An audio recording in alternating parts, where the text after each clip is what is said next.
Nutritions chapati రోటీ కాకుండా సంతృప్తిగా rice కూడా తినవచ్చు. Doctor rice, sugar free rice, doctor rice, diabetic rice, sugar పెంచని బియ్యం, డాక్టర్ రైస్.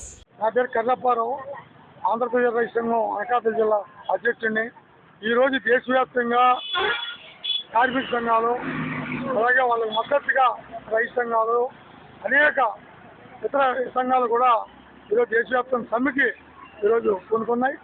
అదేవిధంగా సమ్మె కాకుండా ఇలా నిరసన ప్రదర్శనలు కూడా ఈరోజు పిలిపించాయి. దాంట్లో భాగంగానే ఈరోజు యలమంచిలో ఈ నిరసన ప్రదర్శన జరుగుతుంది. ఈరోజు 44 చట్టాలు, కార్మిక చట్టాలని పూర్తిగా ఎత్తేసి 4 కోళ్ల కింద మారుస్తున్నారు. దీనివల్ల కార్మికుల యొక్క హక్కులు, సమ్మె చేసే హక్కు కానీ, వాళ్ళ జీతాలు అడిగే హక్కు కానీ అనేక హక్కులు పోతున్నాయి. అది చేత మొత్తం 44 చట్టాలు కూడా పునరుద్ధరించాలని చెప్పి ఈ సందర్భంగా డిమాండ్ చేస్తున్నాం.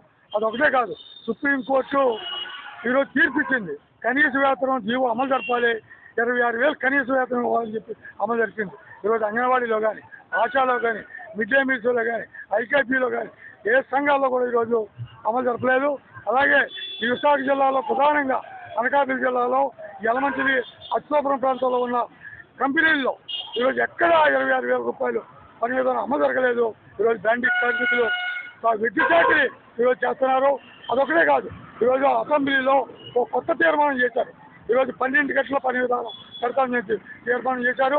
8 గంటల పని విధానం మేడే 100 సంవత్సరాల క్రితం సాధించుకున్న 8 గంటల పని విధానం ఈరోజు ఎత్తివేసే పరిస్థితి తీసుకొస్తున్నాం.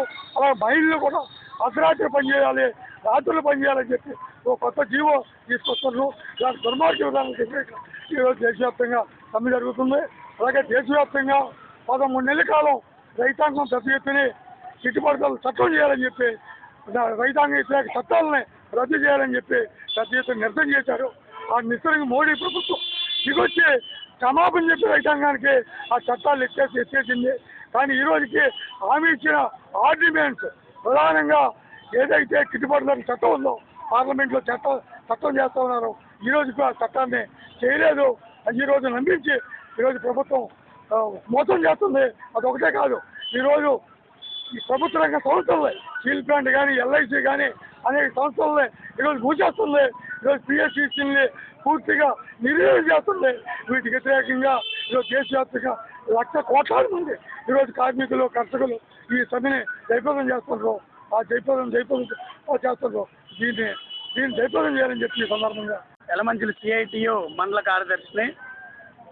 నేడు 46 కార్మిక చట్టాలని బ్రిటిష్ కాలం నాటి రష్యాలో 1917లో విప్లవం విజయవంతం అయితే అక్కడ 8 గంటల పని, 8 గంటలు సరదాగా గడపడానికి, 8 గంటలు పడుకోవడానికి అని పని విభజన జరిగిన తర్వాత దాన్ని ఇన్స్పైర్గా పొంది భారతదేశంలో ఉద్యమాలు జరిగితే 46 కార్మిక చట్టాలు అనేవి రూపొందించుకోవడం జరిగింది.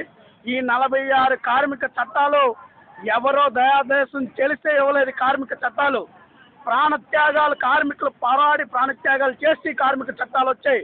ఈ కార్మిక చట్టాలను రద్దు చేసి 4 సామాజిక భద్రతా కోడ్, వేతనాల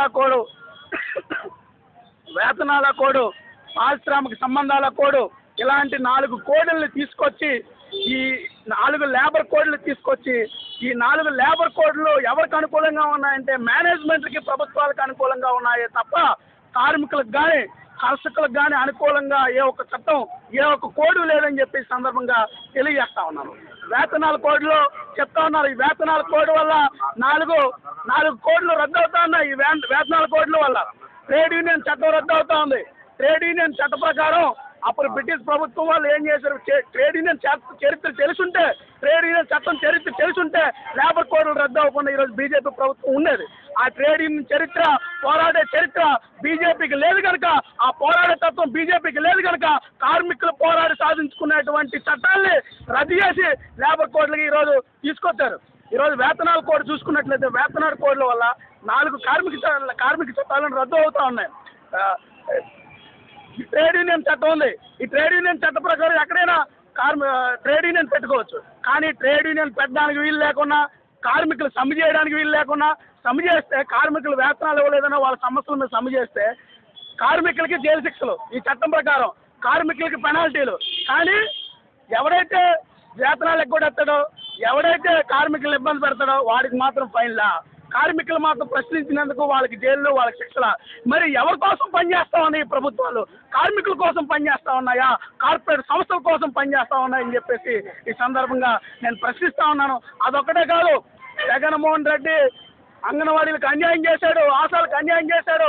నేను అధికారంలోకి వస్తే వీళ్ళందరినీ ఉద్ధరిస్తానని చెప్పేసి అంగన్వాడీలు టెంటల దగ్గరికి, ఆశాలు టెంటల దగ్గరికి, ఆర్పీలు టెంటల దగ్గరికి, వీరవాళ్ళ టెంటల దగ్గరికి, ఎవరైతే పోరాటం చేస్తారో అందరు టెంటల దగ్గరికి నేడు కూటమి ప్రభుత్వం అనేది వెళ్ళింది.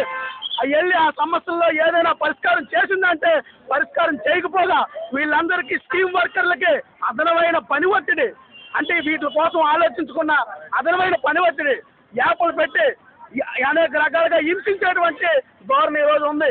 అదొక్కటే కాదు, ఈ శానిటేషన్ వర్కర్స్ ఉన్నారు, school sanitation worker, college sanitation వర్కర్లు, వీళ్ళు చేసే పని ఎవరు చేయలేరు. కానీ వీళ్ళకి సక్రమంగా ప్రతి నెల జీతం లేని పరిస్థితి.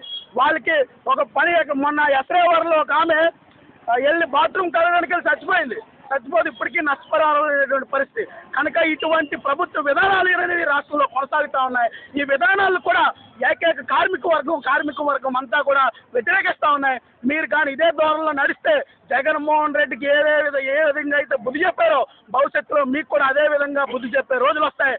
కనుక గమనించుకొని మీరు పరిపాలన చేయాల్సిందిగా కోరుతా ఉన్నాం. తెలుగులో న్యూస్ కి ఫాస్టెస్ట్ యాప్ ఇప్పుడు టోటలీ న్యూ అవతార్లో జస్ట్ 5 seconds లో కంప్లీట్ న్యూస్, సోషల్ మీడియాలో ట్రెండ్స్ కి one stop solution, live TV app, voice search option తో ఇప్పుడే డౌన్లోడ్ చేయండి లేదా అప్డేట్ అయిపోండి.